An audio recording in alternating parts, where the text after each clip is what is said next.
ஒரு டாக்கு கிட்ட போய் அந்த டாக்குக்கு மேரேஜ் ஆயிடுச்சான்னு கேளுங்க. நான் என்னை பார்த்தா எப்படி தெரியுது உங்களுக்கு? நான் என்ன சிங்கிளாக இருக்கல நீ விருப்பத்துறீங்க நினைக்கிறேன்.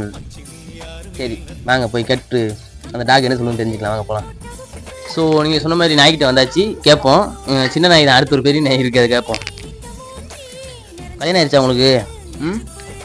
அவன் மகாராணி, அவன் தேவதை. ஆக்சுவலி உங்கள் அம்மா கல்யாணம் பண்ணி தான் இந்த பிள்ளையை பெற்று போட்டுருக்காங்க நினைக்கிறேன். ஆள் தெரியல போட்டுருக்கு. நாங்கெல்லாம் சிங்கத்தோட உள்நாக்க வெட்டுக்குன்னு பிடிங்க திங்கிறீங்கடா. வாங்க இதை அம்மாட்ட போய் கேட்போம்.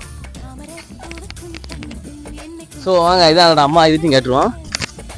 கல்யாணம் ஆயிடுச்சா உங்களுக்கு?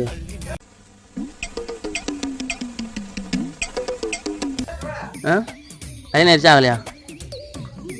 மாப்பிள்ளை பார்த்துட்டு இருக்காங்க நினைக்கிறேன், நான் ஒன்றும் சொல்ல மாட்டேங்கி. என்ன பொழப்பு இது? நம்ம வாழ்க்கை எதை நோக்கி பயணமா போய்கிட்டு இருக்குன்னு. ஹலோ, ஏதாவது பேசுங்க. நான் கேட்டு பார்த்துட்டேன், இதுக்கு என்னால் முடியாதுங்க. ஸோ வேறு டாஸ்க்கு